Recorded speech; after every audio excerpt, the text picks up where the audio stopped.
In the name of Allah, the most gracious and the most merciful. Assalamu alaikum, may peace be upon you. This is Saad Farooq Khan and we are presenting you the 9th episode of the Book of Light.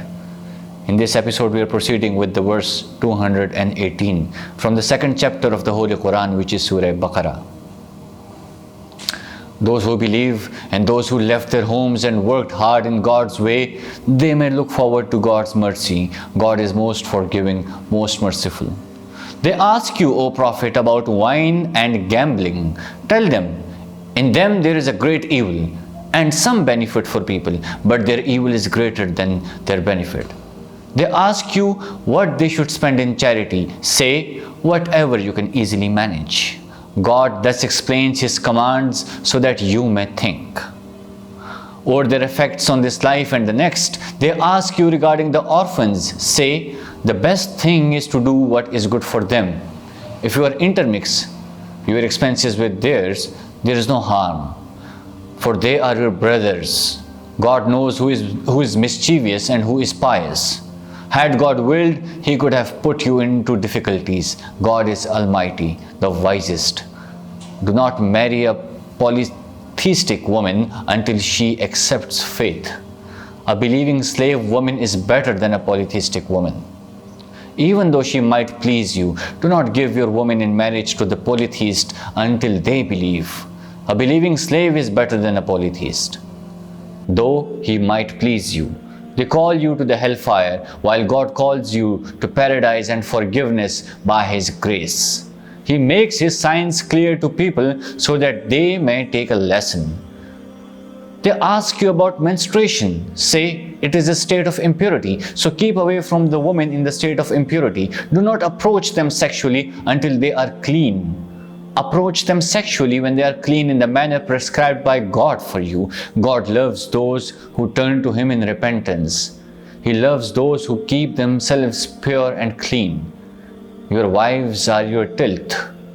Approach your tilth as you wish, but do some good act for your ultimate future. Fear God and keep in mind that you have to face Him, O Prophet. Give good news to the believers.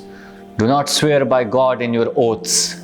If these stop you from doing good, piety and promoting the good of people, God is all-hearing, all-knowing. God will not take you to task for your non-serious oaths, but He will take you to task for your serious oaths.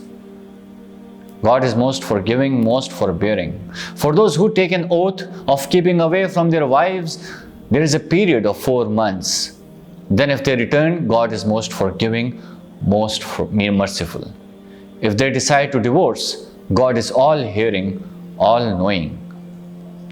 Divorced women shall keep themselves in waiting for 3 monthly periods. It is not lawful for them to hide what God might have created in their wombs. If they believe in God and the last day, if their husband desires reconciliation in that period, they are entitled to take them back. Women have the same rights over men as men have over them, in accordance with what is fair, but men have a degree over them. God is Almighty, the wisest. Divorce may be given twice.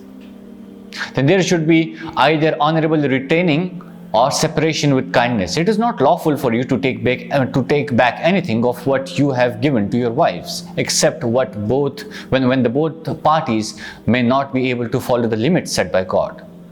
If you, O judges, fear that they will not be able to follow the limits set by God, there is no blame upon either of them. If she gives something for her release from marriage, these are the limits set by God, so do not cross these. Those who cross the limits set by God, they are wrongdoers.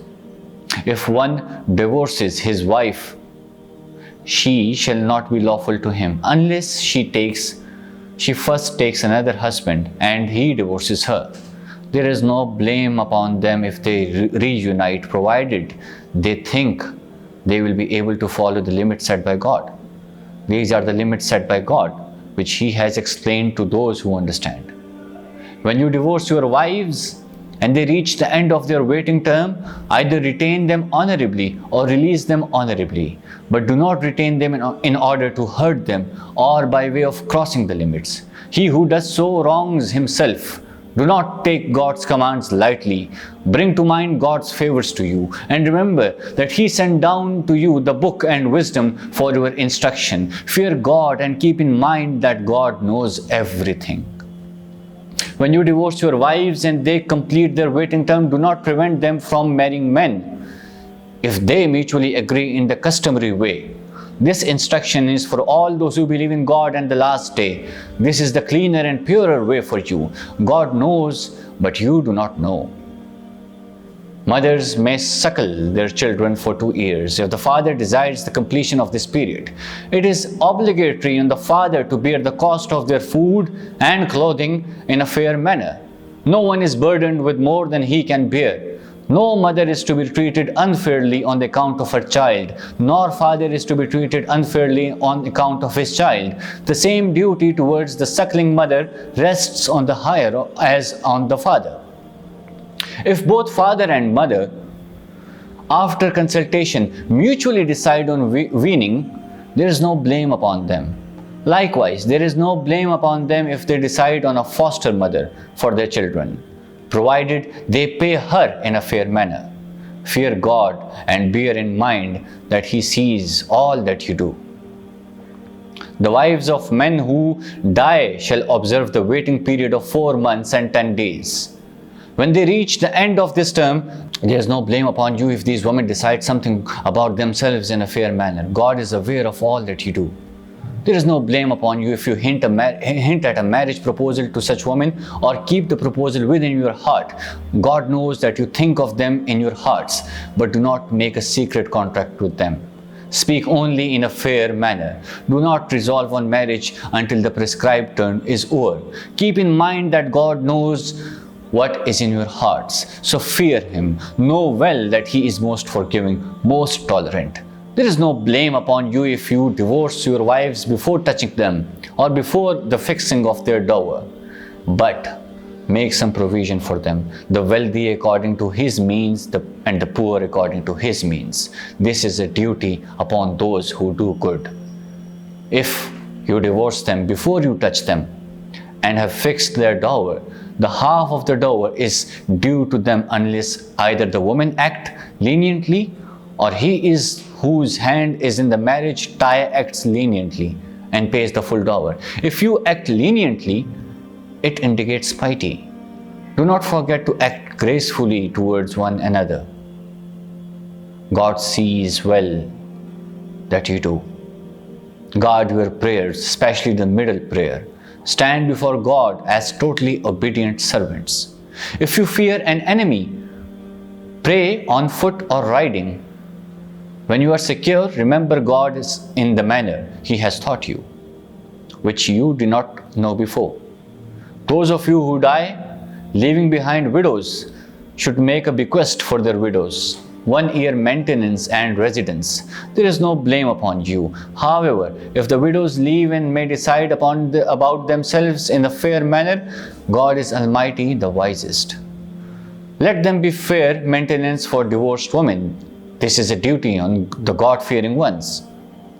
God thus explains His commands to you so that you may understand.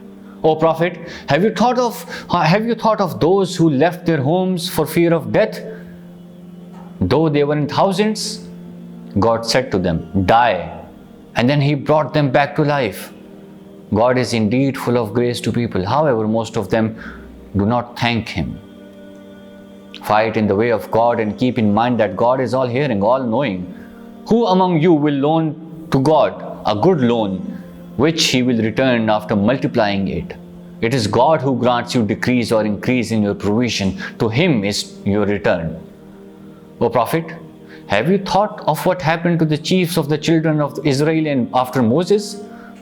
They told their prophet, appoint for us a king so that we may fight in the way of God. He asked them, what if you do not fight after fighting is prescribed for you? They said, why will we not fight in the way of God when we have been turned away from our homes and our children? But when fighting was prescribed for them, they turned back, except a few of them. God is aware of the wrongdoers. Their prophet told them that God had appointed Saul their king. They said, "How can he rule over us when we are better than him to rule?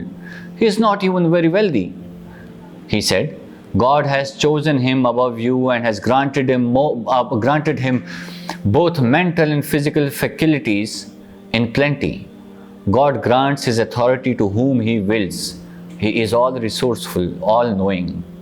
The prophets told them the sign of his authority is that during his rule, the ark will come to you, and it is inner peace for you from your Lord. And the relics left by the family of Moses and the family of Aaron, it will be carried by the angels. There is a sign for you in this if you have faith.